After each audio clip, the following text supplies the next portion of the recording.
भगवान ने मृतलोक में भेजा है और मृतलोक में भेजने के बाद प्रभु से हम यही आशा करते हैं और हमारा यही कहना है कि हे प्रभु, दुनिया में तूने भेजा तो है, लेकिन हर चीज़ देना, लेकिन एक चीज़ मन देना। अब वो क्या है? एक चीज़ वो है गरीबाई।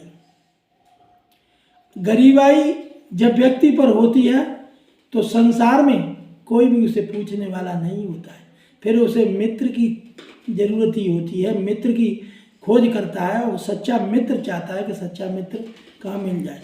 दुनिया में घूमो, दुनिया में खोजो, तुम्हें कहीं सच्चा मित्र नहीं मिलेगा, क्योंकि मृतलोक में आया हुआ इंसान बड़ा जालसाजी है। तर पर तर झूठ बोलता है और झूठ का अम्मार बना के तैयार कर देता है, लेकिन वो सच्चा मित्र नहीं हो सकता। अब सच्चा मित्र कैसे मिलेगा? सच्चा मित्र केवल तुम किसी के मित्र बन जाओ। जब तुम्हारी नियत साफ है, मनसा वाचा कर्मणा, मन वचन कर्म से पवित्र हो, तो समझ लीजिए तुमने अगर सच्चा मित्र कोई भी पकड़ लिया तो वो सच्चा मित्र हो गया तुम्हारा। जब तुम सच्चे हो तो वो भी सच्चा हो जाएगा। और यही चीज भगवान कृष्ण ने कर भी दिखाया था। सुदामा पर इतनी गरीबी थी, एक दिन उनकी पत्नी ने उनसे कहा कि स्वामी,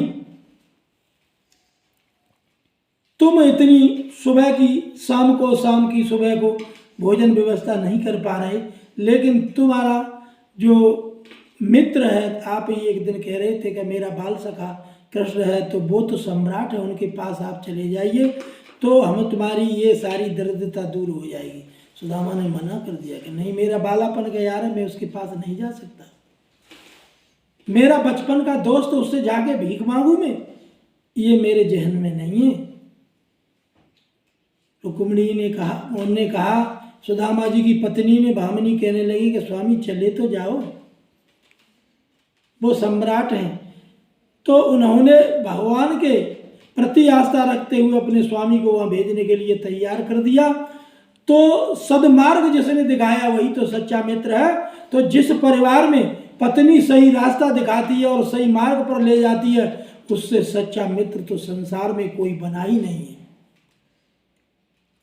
और जो कुलच्छणी होती हैं, गलत राह पर ले जाती हैं, गलत राह पर जाने के लिए प्रेरित करती हैं, उससे दुष्ट कोई भी नहीं है।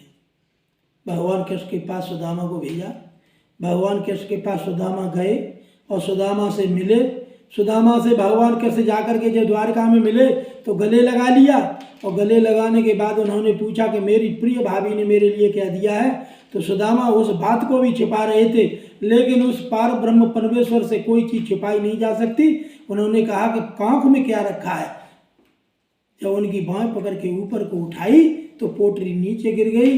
भगवान कृष्ण ने अपने मित्र की वो पोटरी उठा ली और खोल के देखा तो उसमें चावल, और उन्होंने कहा भाभी ने इतना अच्छा व्यंजन, इतनी अच्छी चीज़ मेरे लिए भेजी, उसे छिपा रहे थे तुम। मित्र से आज भी चोरी, और तो जब पढ़ते थे तब भी चोरी और आज भी चोरी। तुम्हारी वो चोरी की आदत अभी भूले नहीं है भैया।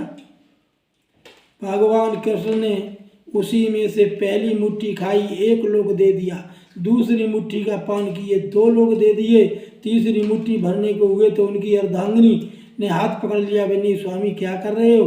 तो भगवान कृष्ण ने कहा ये मेरा अधिकार है, मैं क्या कर रहा हूँ, इसमें आपको बोलने का कोई राइट नहीं है, आप इसमें नहीं बोल सकती। 2 लोग दे दिए, विश्वकर्मा से कह दिया जा करके सुदामा पूरी बना करके तैयार कर दो। तो इससे कहते हैं सच्चा मित्र। तो सच्चे मित्र की पहचान करने के लिए केवल तुम्हें सच्चा बनना है और कुछ नहीं करना है। तो आगे वाली